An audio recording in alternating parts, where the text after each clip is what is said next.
Assalamualaikum warahmatullahi wabarakatuh.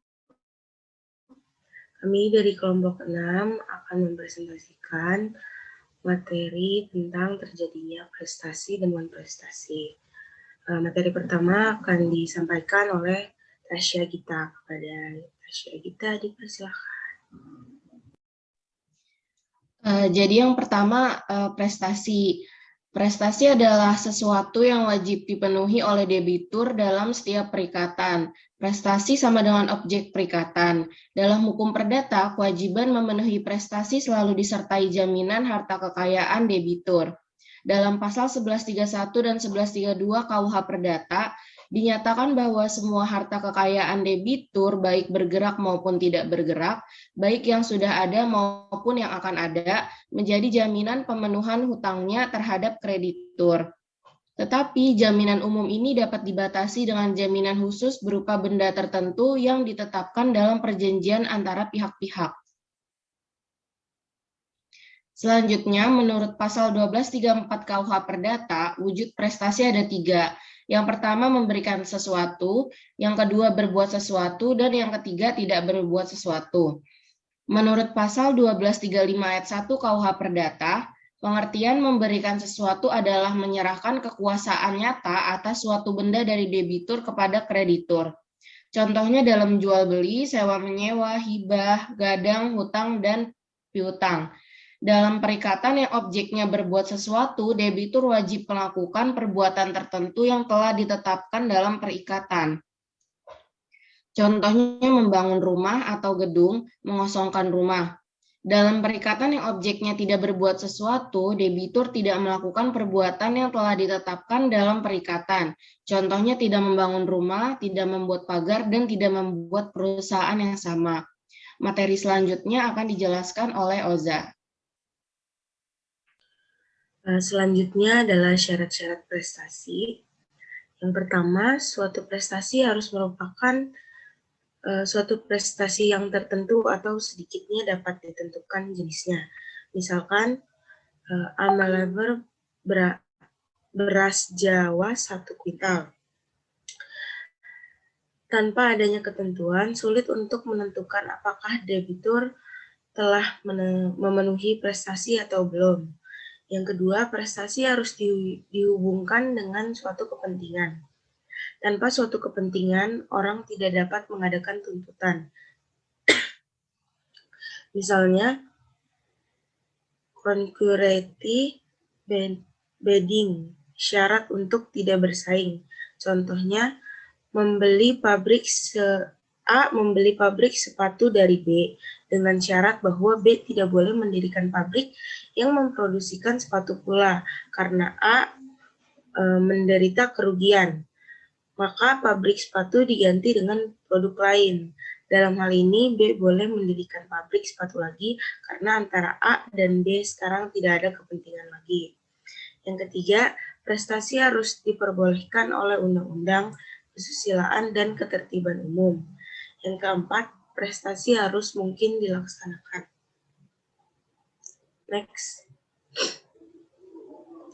Selanjutnya, sifat prestasi ada 4. Yang pertama, harus sudah tentu dan dapat ditentukan. Jika prestasi tidak tentu dan tidak ditentukan mengakibatkan perikatan batal. Yang kedua, harus mungkin, artinya prestasi itu dapat dipenuhi oleh debitur secara wajar dengan segala usahanya.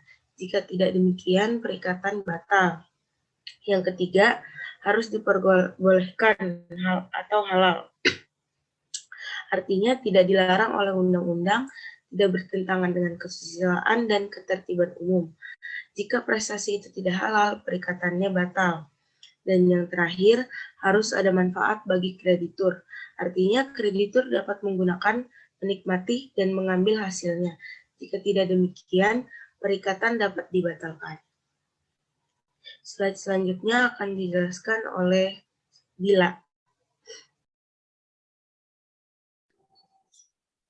Poin prestasi. Pengertian. Poin prestasi adalah tidak memenuhi sesuatu yang diwajibkan sebagaimana yang telah ditetapkan oleh perikatan. Faktor yang menyebabkan poin prestasi ada 2, yaitu 1. Karena kesalahan debitur, baik disengaja maupun karena kelalaian. Kedua, karena keadaan memaksa atau overmark, force majeure, jadi di luar kemampuan debitur. Debitur tidak bersalah. Next.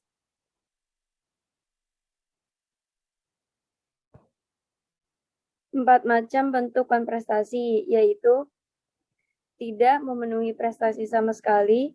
Yang kedua, terlambat memenuhi prestasi. Yang ketiga, memenuhi prestasi tetapi tidak sempurna. Yang keempat, melakukan sesuatu yang bertentangan dengan kewajiban atau isi perikatan. Apabila debitur melakukan prestasi, maka debitur dapat dikenai sanksi-sanksi atau hukuman-hukuman. Yang pertama, dipaksa untuk memenuhi perikatan, kemudian membayar kerugian yang diderita oleh kreditur, pembatalan atau pemecahan perikatan, peralihan resiko, dan yang terakhir, membayar biaya perkara kalau sampai diperkarakan ke pengadilan.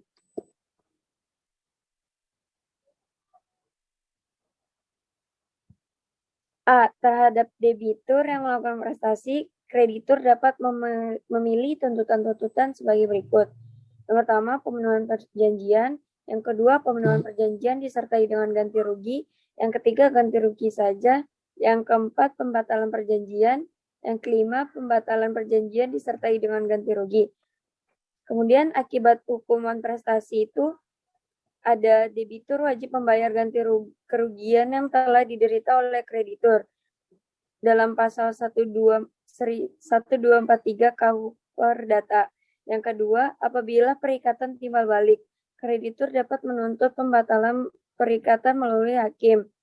Yang ketiga, dalam perikatan untuk memberikan sesuatu, resiko beralih kepada debitur sejak terjadi prestasi. Yang keempat, debitur wajib memenuhi perikatan jika masih dapat dilakukan atau pembatalan disertai pembayaran ganti kerugian. Yang terakhir, debitur wajib membayar biaya perkara jika diperkarakan di pengadilan negeri dan debitur dinyatakan bersalah. Selanjutnya akan dijelaskan oleh Fuha. Oke, baik. Di sini saya akan menjelaskan mengenai ganti rugi karena prestasi. Jika prestasi itu benar-benar menimbulkan kerugian kepada kreditur, maka debitur wajib mengganti kerugian yang timbul. Akan tetapi, untuk itu harus ada hubungan sebab akibat atau klausa verban antara prestasi dengan kerugian. Tentang kerugian apa saja yang dapat dituntut kreditur diatur dalam pasal 1246B3. Pada prestasi, apabila menjadi objek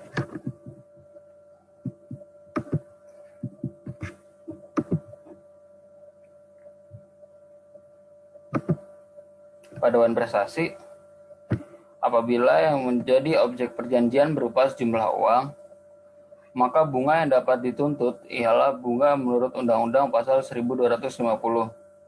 Yang pertama, ganti rugi harus berupa uang, lalu kerugian non-ekonomis, lalu ada hubungan sebab akibat antara prestasi dengan kerugian, kewajiban pembuktian, dan bunga undang-undang.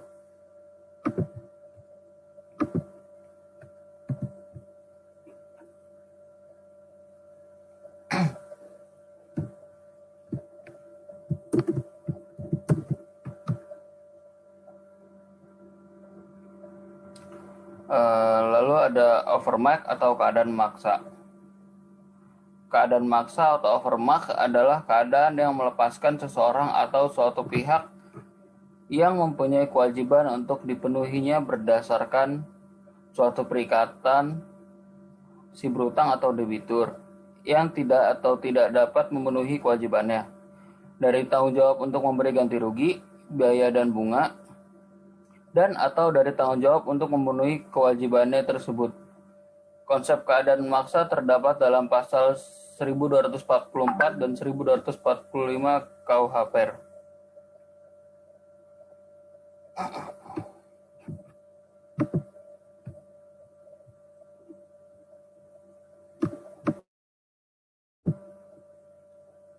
Lalu unsur-unsur keadaan maksa akan dijelaskan oleh teman saya.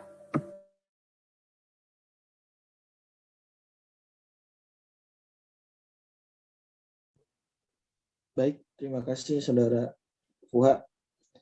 Selanjutnya saya akan sedikit menjelaskan tentang unsur-unsur dari keadaan memaksa. Berdasarkan pasal-pasal yang telah disebutkan tadi oleh Fuha, unsur-unsur keadaan memaksa dapat meliputi yang pertama peristiwa yang tidak terduga, kemudian tidak dapat dipertanggungjawabkan kepada debitur, lalu tidak ada itikat buruk dari debitur, adanya keadaan yang tidak disengaja oleh debitur, keadaan itu menghalangi debitur berprestasi. Selanjutnya, jika prestasi dilaksanakan maka akan terkena larangan. Keadaan di luar kesalahan debitur, debitur tidak gagal berprestasi atau menyerahkan barang. Kejadian tersebut tidak dapat dihindari oleh siapapun, baik debitur maupun pihak lain. Dan yang terakhir, debitur tidak terbukti melakukan kesalahan atau kelalaian. Lanjut. Yang materi yang terakhir itu akibat hukum overmatch. Ini meliputi yang pertama, kreditor tidak dapat menuntut pemenuhan prestasi. Selanjutnya, debitur tidak dapat lagi dinyatakan lalai. Debitur tidak wajib membayar ganti rugi. Dan yang terakhir, resiko tidak dapat menuntut pembatalan dalam perjanjian timbal balik. Dan yang terakhir, perikatan dianggap gugur. Sekian presentasi yang dapat kelompok kami sampaikan. Kurang lebihnya mohon maaf.